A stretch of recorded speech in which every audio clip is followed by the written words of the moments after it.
स्वागत है जितेश जी, वक्तव्य प्रस्तुत कीजिए।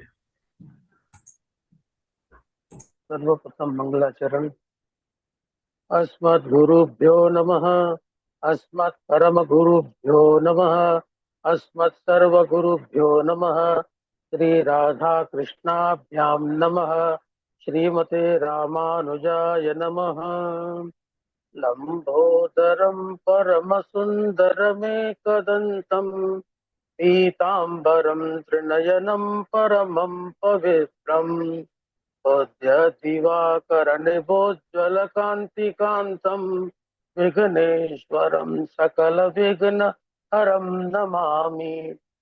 शरीरं स्वरूपं ततोपकलत्रं यशश्चारुचित्रं धनं मेरुतुल्यं मनश्चैनलग्नं श्रीगुरुरङ्घ्रिपद्मे ततः किं ततः किं ततः किं ततः किं नारायणं नमस्कृत्यं नरं चैव नरोत्तमं देवीं सरस्वतीं व्यासं ततो जयमुदीरयेत्। जयतु जयतु देवो देवकी नन्दनोऽयं। जयतु जयतु कृष्ण कृष्णवंश्य प्रदीप। जयतु जयतु मेघश्यामल कोमलांग।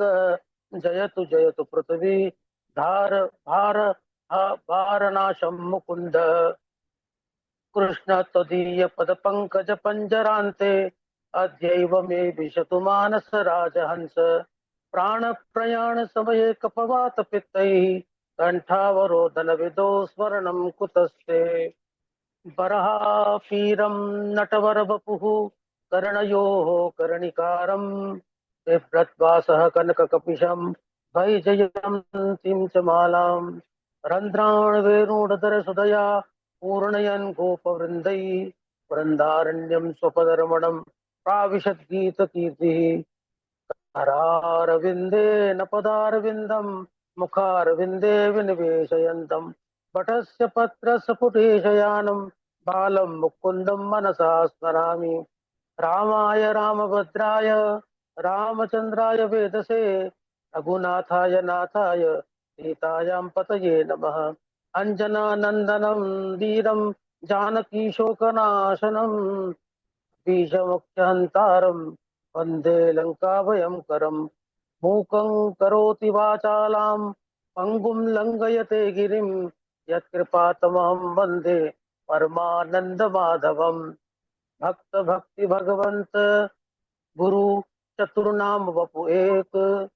इनके पद बंधन किए नासत विघ्न अनेक।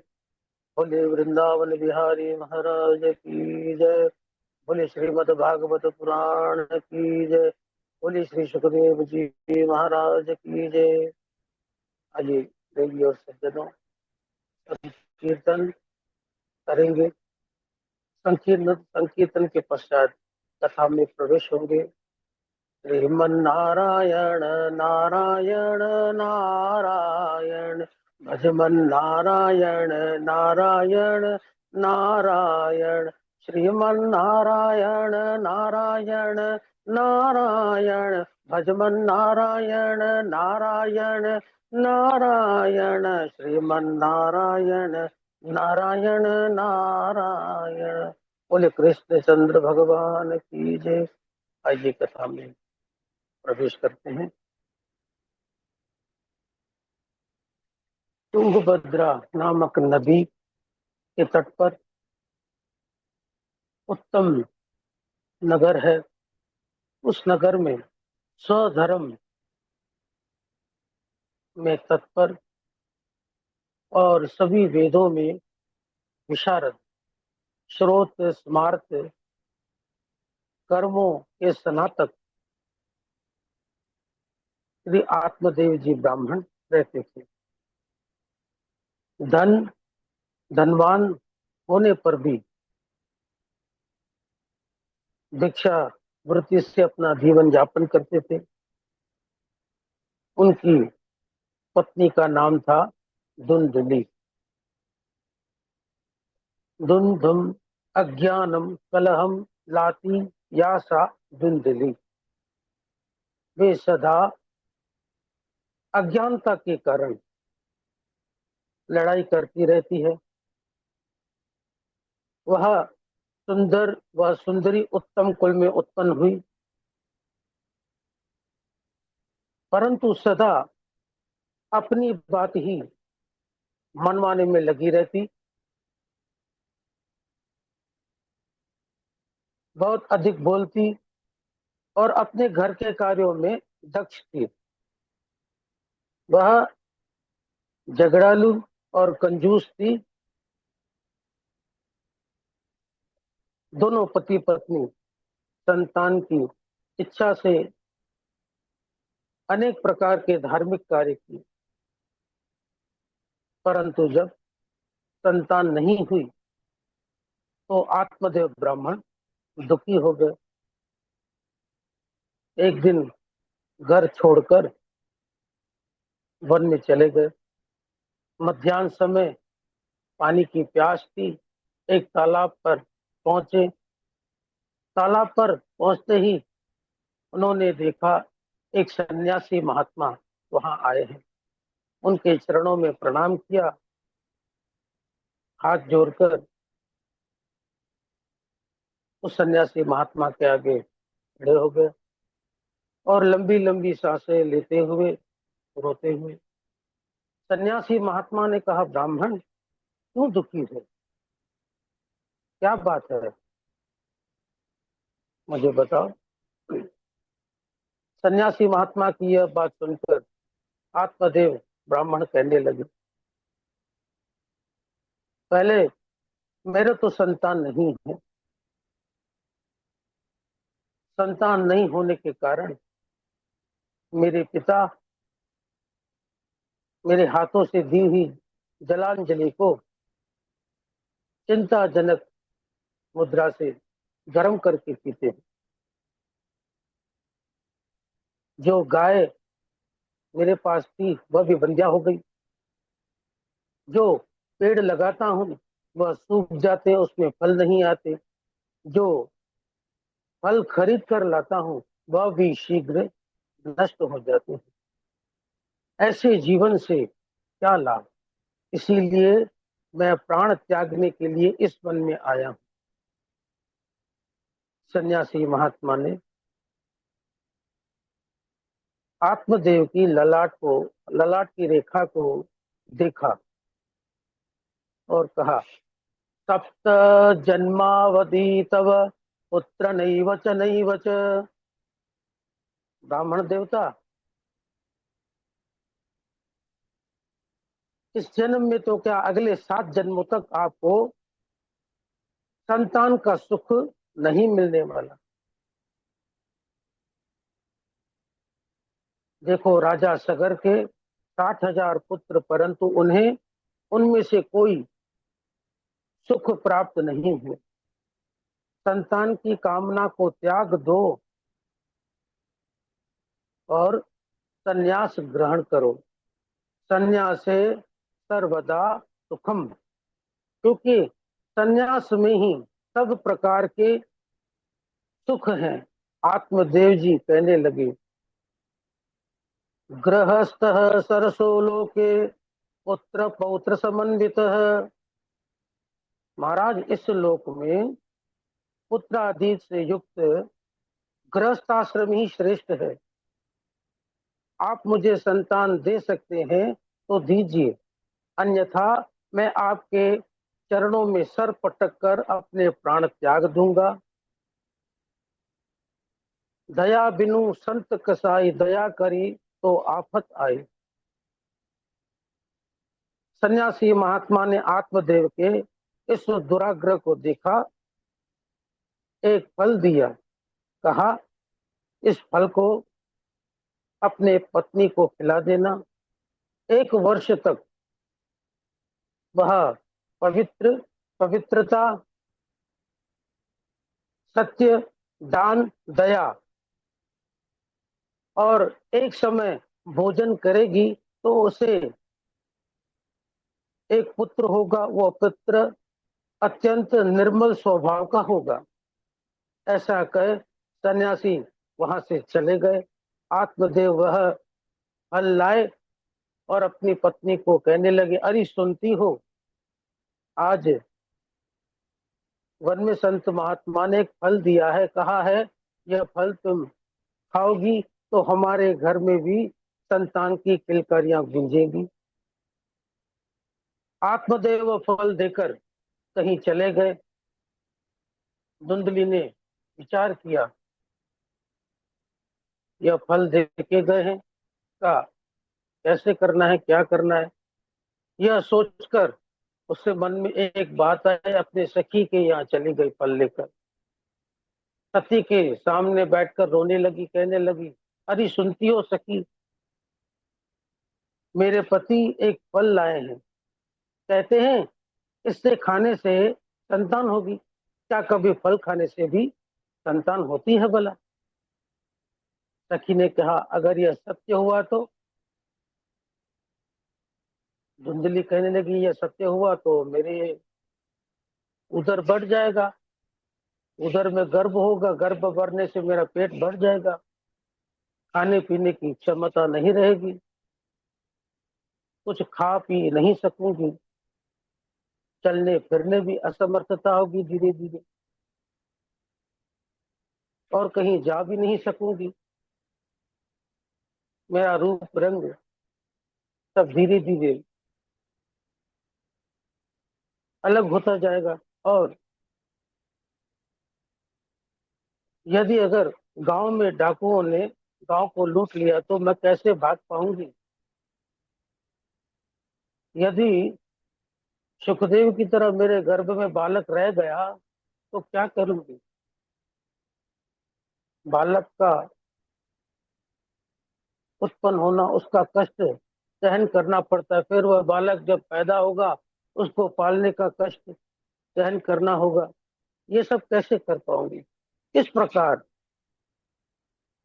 तर्क को तर्क करती रही।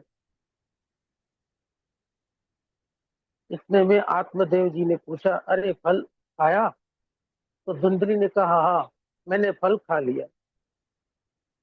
एक दिन धुंधली की बहन आई, धुंधली से मिलने, कहने लगी, क्या हुआ, दुखी क्यों हो? तो धुंधली ने पूरी घटना सुनाई।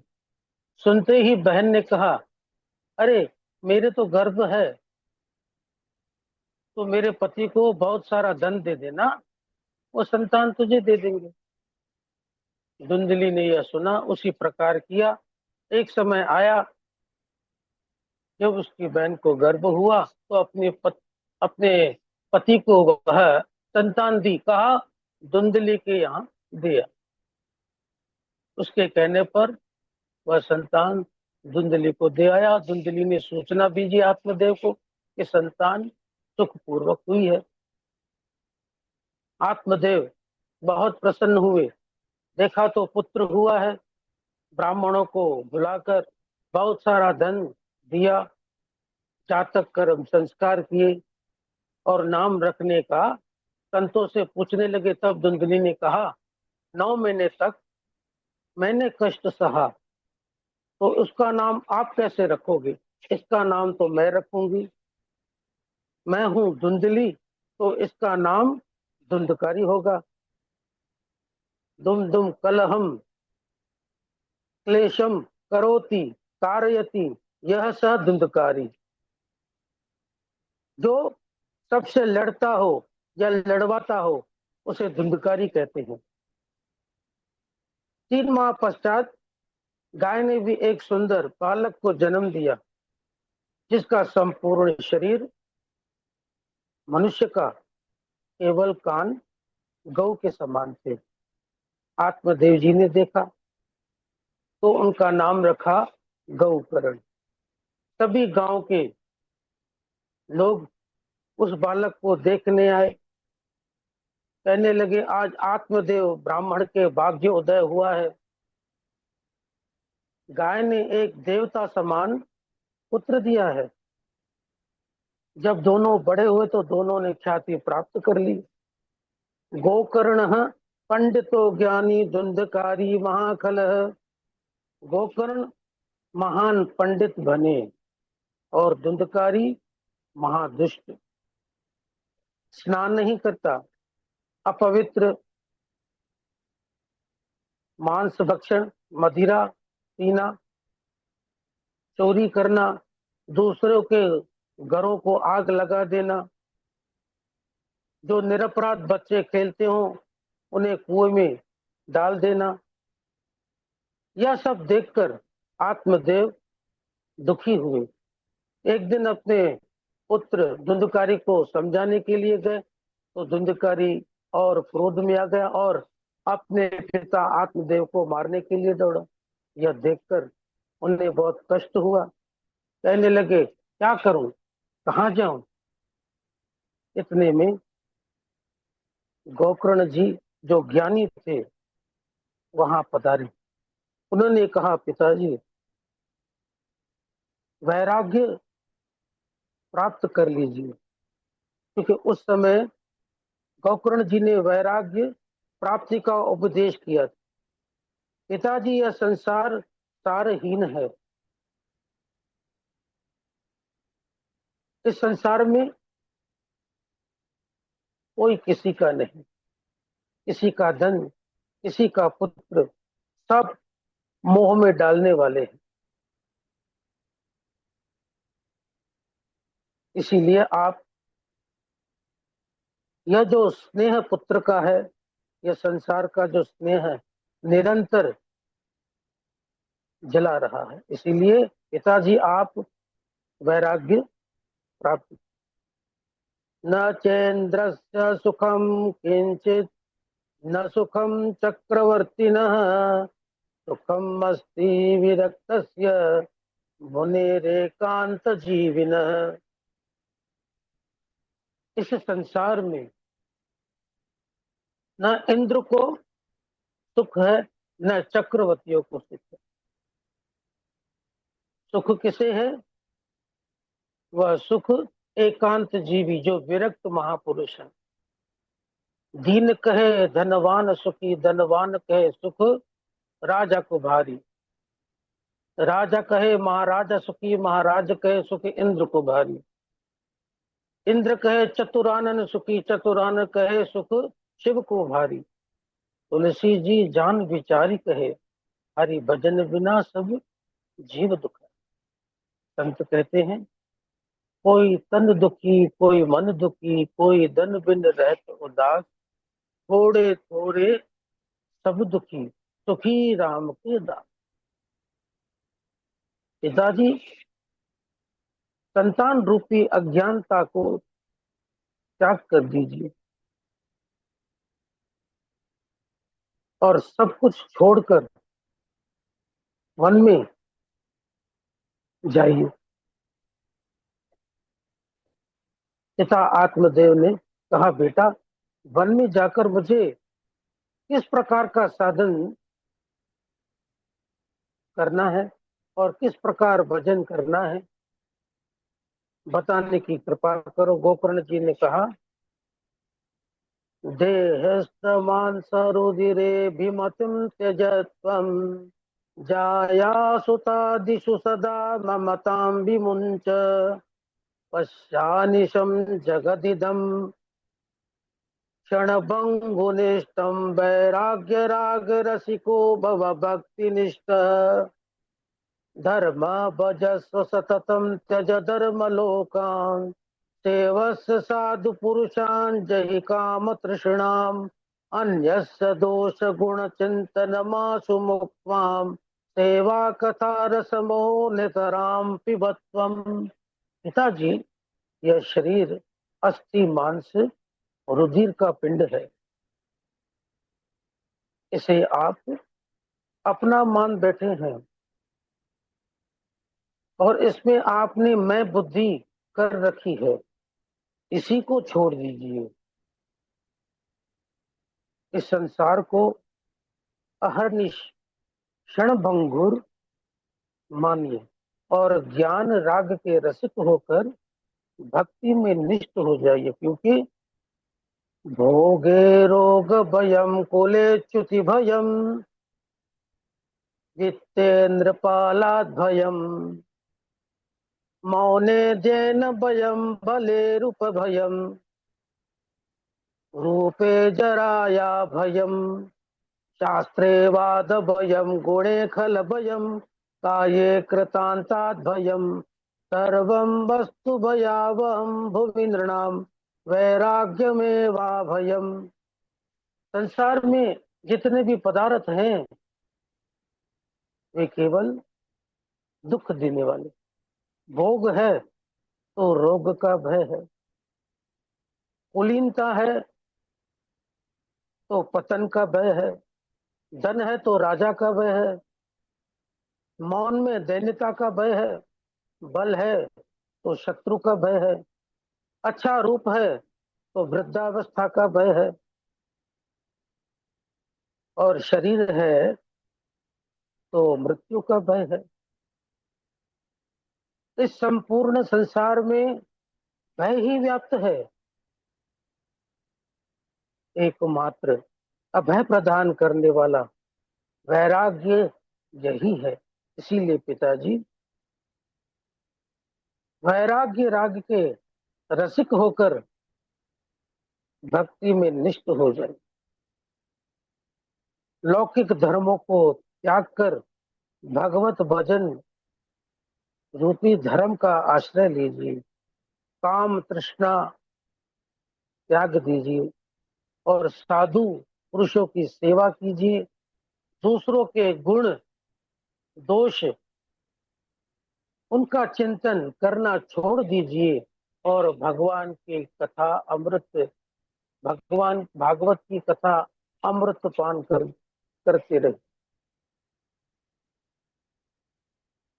गोकर्ण जी के यह उपदेश सुनकर आत्मदेव कहने लगे, पुत्र तेरा कथन सत्य है।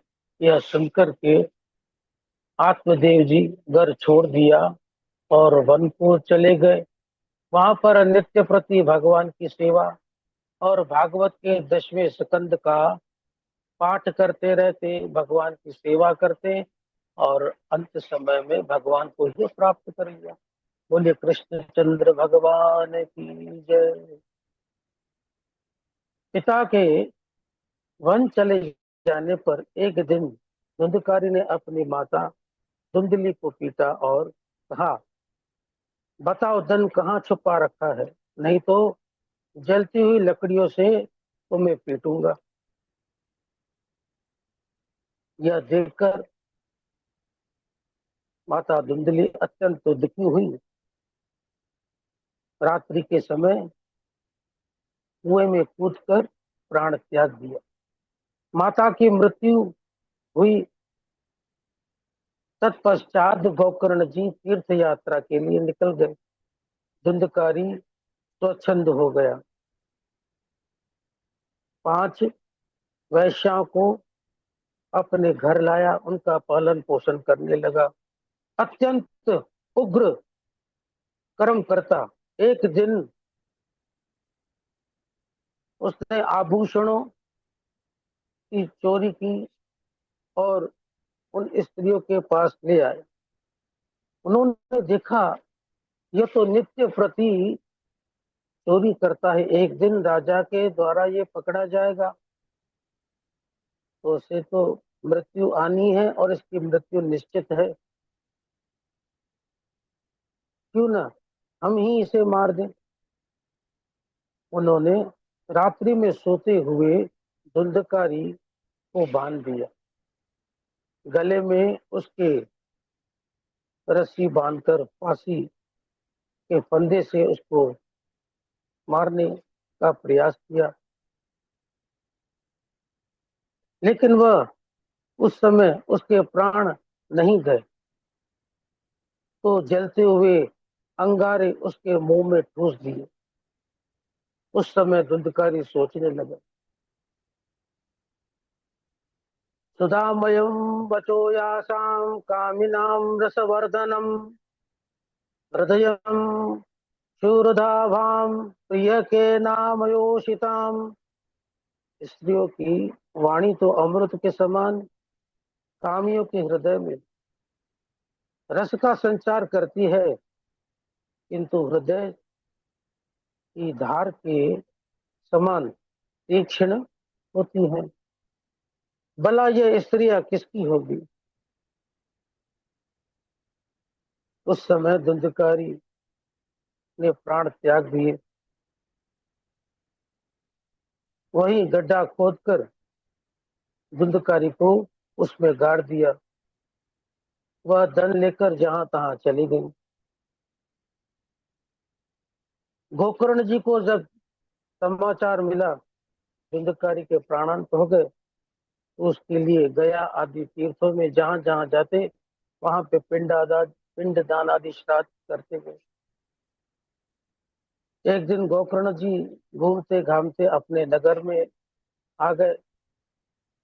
किसी को कष्ट ना हो इसलिए अपने घर में आकर एकांत में मौन होकर सो गए। मध्य रात्रि में धुंधकारी अपना विकराल रूप दिखाने लगा। कभी भेड़ बन जाता, कभी भैंसा बन जाता, कभी राजा बन जाता, कभी अग्नि के रूप को दिखाकर प्रकट हो जाता। गोकर्ण जी समझ गए यह तो कोई दुर्गति प्राप्त जीव है। गोकर्ण जी ने पूछा, तुम कौन हो? तुम कौन हो मुझे बताओ। तुम इस गति को कैसे प्राप्त हुए? ऐसा भयानक रूप तुमने क्यों धारण कर रखा है?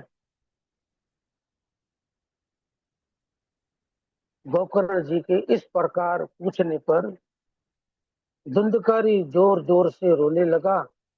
कुछ बोल नहीं सका तथा इशारा करने लगा। तब गोकर्ण जी ने हाथ में जल लेकर के गायत्री मंत्र से अभिमंत्रित किया और धुंधकारी पर कुछ छींटे पड़े। धुंधकारी बोलने लगा, अहम भ्राता तुदीयोऽस्मिन् धुंधकारीति नामतः स्वकीयेनैव दोषेण ब्रह्मत्वं नाशितं मया। भैया मैं तुम्हारा भाई धुंधकारी हूँ।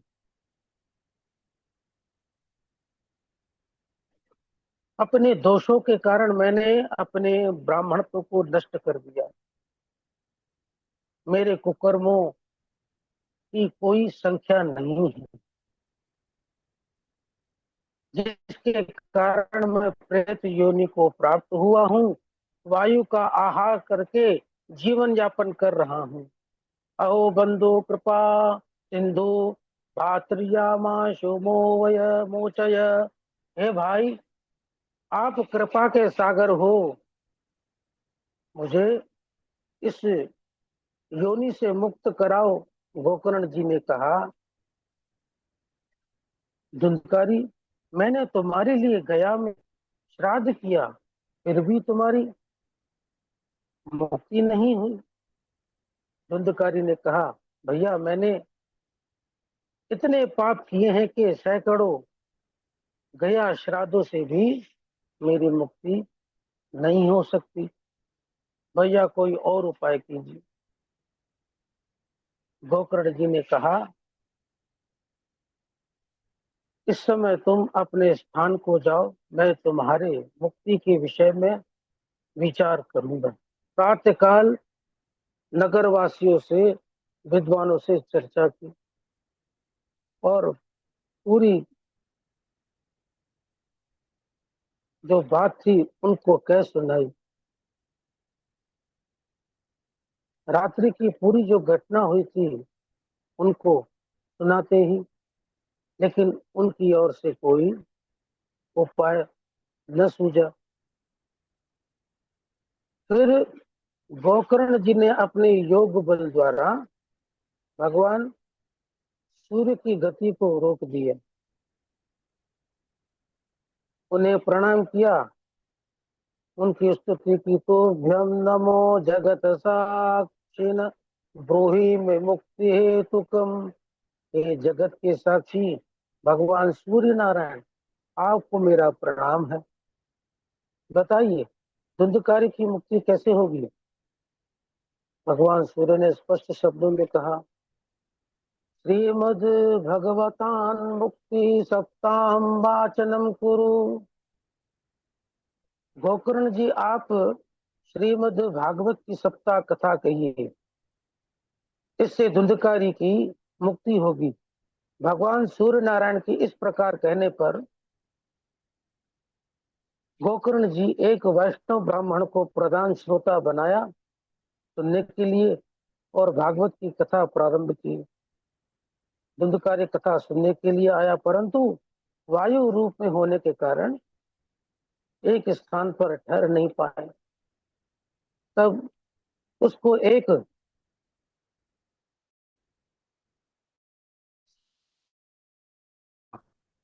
बांस दिखाई दिया, वह उसमें प्रविष्ट हो गया। प्रथम दिन की कथा विश्राम हुई तो जोर से शब्द करते हुए बांस की एक गांठ फट गई। दूसरे दिन दूसरी, तीसरे दिन तीसरी, एवं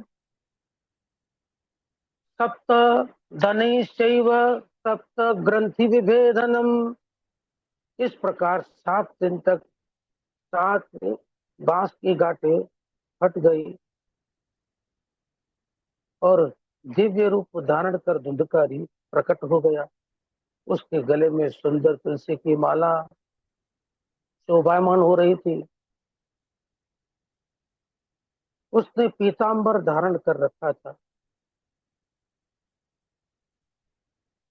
सुंदर श्यामल वर्ण, सर में मुकुट, कानों में कुंडल सुशोभित थे। उसने गोकर्ण जी के चरणों को प्रणाम किया और कहा, धन्या भागवती वार्ता प्रेत पीड़ा विनाशिनी सप्ताहोपि तथा धन्य कृष्ण लोक फल प्रद। यह भागवत कथा धन्य है, जिससे यह प्रेत पीड़ा नाश हो गई। साक्षात यह श्री कृष्ण धाम के पहुंचाने वाली है। जैसे एक गीली लकड़ी हो और छोटी बड़ी कितनी भी लकड़ियां हो, अगर अग्नि उन सबको उस प्रकार जला देती है तो पाप छोटा हो या बड़ा हो, किसी प्रकार का भी पाप हो, श्रीमद् भागवत कथा के द्वारा वह पापों से मुक्त कराई, पापों को भस्म कर देती है। जैसे अन्न सुबह को पकाया हुआ शाम तक और शाम का पकाया हुआ रात तक नष्ट हो जाता है, उसी प्रकार जीवन में किसी भी प्रकार के पाप ये हों, साक्षात भागवत कृष्ण रूपी जो है वह पापों को भस्म करके मुक्ति दिलाने वाली है। जिस अन्न द्वारा यह शरीर पुष्ट होता है, उस शरीर की नित्यता का वर्णन क्या करें। बुधा एव तो येष मस्तका एव जंतुषु जायन्ते मरणा यैव कथा श्रवण वर्जिता। जो श्रीमद् भागवत की कथा नहीं सुनते, ये पानी के उठने वाले बुलबुले के और जंतुओं में मच्छरों के समान मात्र मरने के लिए उत्पन्न हुए। पानी केरा बुध बुधा असमानस की जात, देखत ही छिप जाएगा तो तारा पर बात। जिस भागवत के सुनने से जड़ बांस की गांठ फट सकती है, उसे उसे चित्त की गांठ कैसे नहीं खुल सकती, यह आश्चर्य की बात। धुंधकारी इस प्रकार बोल ही रहा था कि दिव्य विमान आ गया। सब देखते ही देखते उस विमान में बैठ कर के पार्षदों के साथ गोकर्ण जी ने कहा अत्रैव भवः सन्ति श्रोतारो मम निर्मला आनीतानि विमानानि न तेषां युगयत् कुतः। यहाँ बहुत से निर्मल जिन्होंने भागवत कथा सुनी है, फिर सबके लिए एक साथ विमान क्यों नहीं आए। भगवान ने पार्षदों से कहा, श्रवणस्य विबोधेन फल भेदोत्र संस्कृत श्रवणं तो कुतं सर्वे न तथा मननम कृतम। गोकर्ण जी, श्रवण के भेद के कारण ही एक फल में भेद हुआ है। श्रवण तो सबने किया, किंतु धुंधकारी ने उसका अच्छे प्रकार मनन किया, इसीलिए धुंधकारी मुक्त हो गए। आप पुनः भागवत की कथा कहिए। तो पुनः भागवत की कथा श्रावण मास में की। तब जितने भी श्रोतागण थे वह सब श्री हरि के धाम में जाकर पहुंच गए। गोकर्ण जी ने हृदय से लगाकर अयोध्यावासिनः पूर्वं यथा रामेण संगता तथा कृष्णेन ते नीता बोलो कयोगि दुर्लभम। और जैसे त्रेता युग में समस्त अयोध्यावासी भगवान श्री राम के साथ साकेत धाम चले गए थे, इसी प्रकार कथा सुनने सुनने से समस्त श्रोतागणों को गोलोक धाम की प्राप्ति हो गई। बोले श्री कृष्ण चंद्र भगवान की जय।